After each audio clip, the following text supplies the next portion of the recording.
Hi, I'm Danielle and I am the founder of the Joyful Edit. Welcome to my channel. This is Project 365 and this is day 8.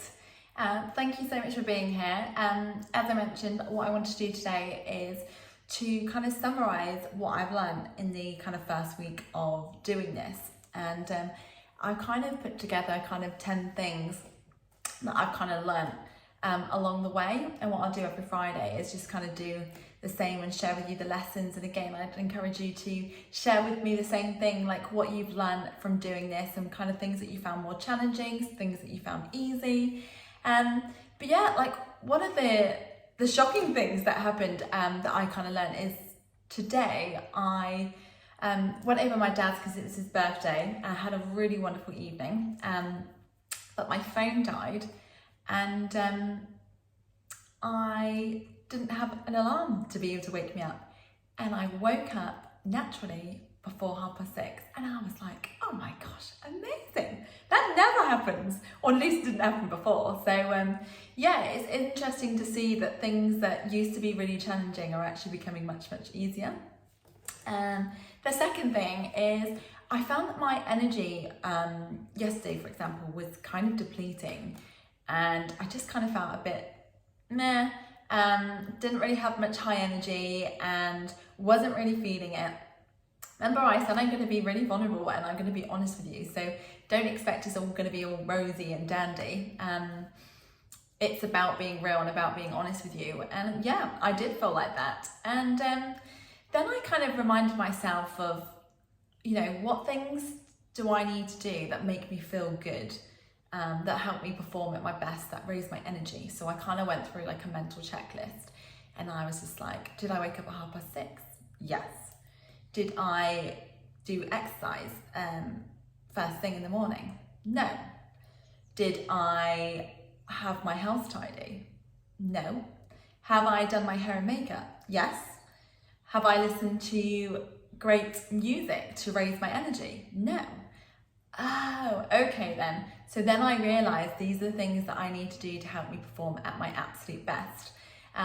So it's just about having this kind of structure that you can kind of look at, and kind of like a mental checklist of what helps you perform at your absolute best. And then I kind of was able to then pivot and make the changes and act accordingly to then raise my vibration. And guess what? I did just that. And the funny thing is, I was also speaking to one of my colleagues later on in the afternoon, and he was having a similar thing, but just an hour later.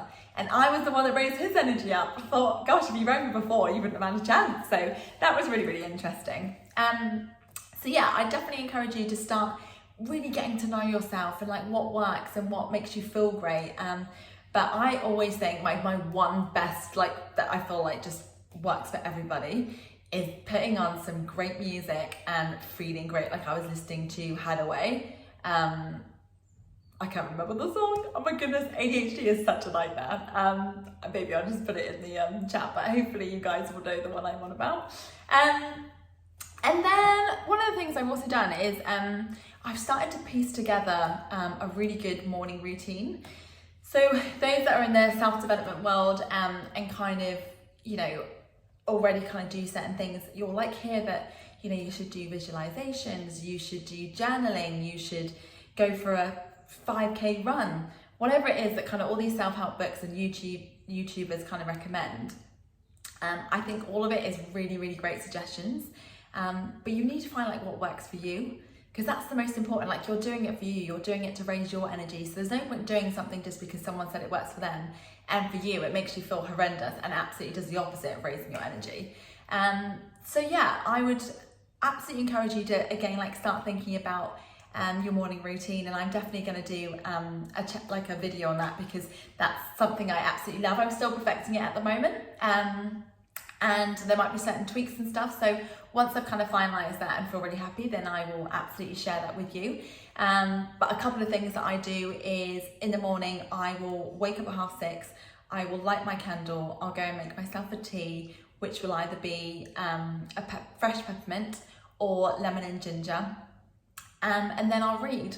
So it's such like a wonderful moment, and I'm just there, and it's just like, I don't know, for me, I absolutely love it. And then what I'll do is at 7 o'clock, I will go to the gym, and I will go for a swim and a sauna, and it is heaven. So yeah, so figure out kind of what your morning routine looks like, and how it kind of will help you to succeed and kind of keep pushing your dreams forward. Now, number 4 is I've started to look at time much differently after like our conversation, because again, like I'm learning on the go kind of with you, and I'm trying to find ways in which I can be like much more efficient with my time.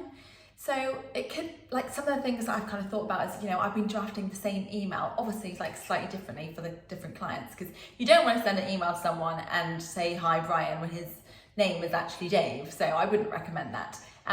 But basically the main bulk of the email is exactly the same, but I'm writing it out day in, day out, like I don't know how many times a day.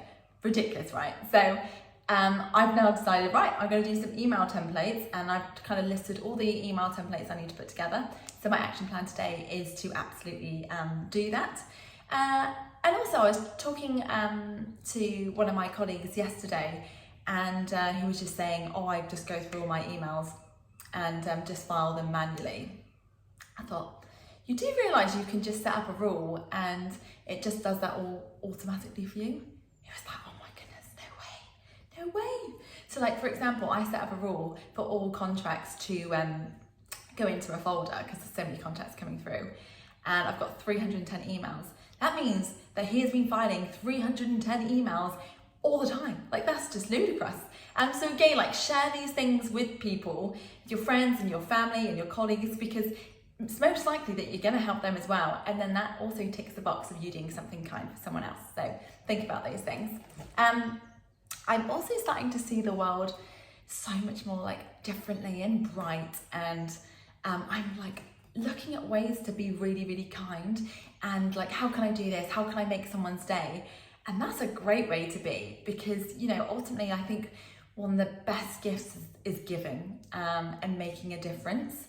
And yeah, like yesterday I decided to take one step further with Centrepoint, and I decided to reach out to them and see if I can volunteer with them.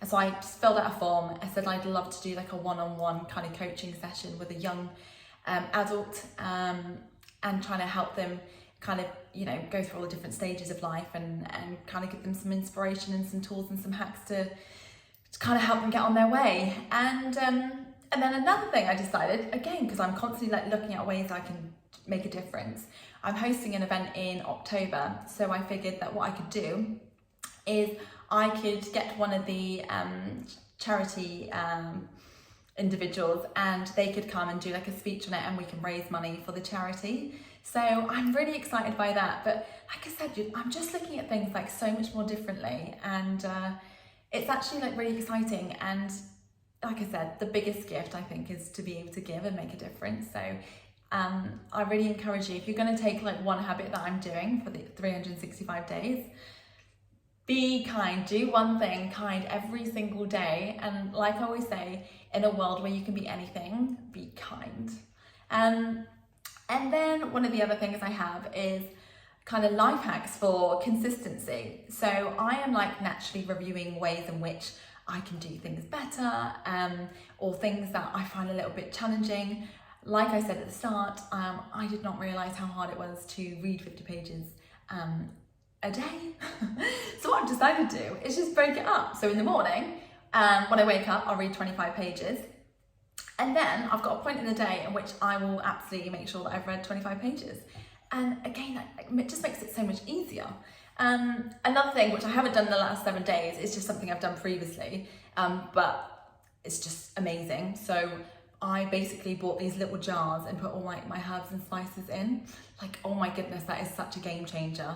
So I will, I'm doing a theme on decluttering and organisation, all of that. So very excited to talk to you about that. But again, it's about just making things like simple and easy for you. And so like, think about those things for you as well. Like, what things are you wanting to achieve that you're finding a bit more challenging, or you want things to be a bit easy, so you are setting yourself up for success, and just tweak it and change it accordingly, because it might be actually that you're doing something and you can do it so much better. So yeah, have a think about those things and what you can do. Then number 7 it gets easier the more you do it. So one of the quotes that I saw was action cures fear. Oh my gosh, what a great quote. I just like saw it this morning, I thought that's so perfect. And it's so right, like when I started this YouTube channel, I was like really nervous, like oh my goodness. And now it's just like part of my day to day. I'm sure that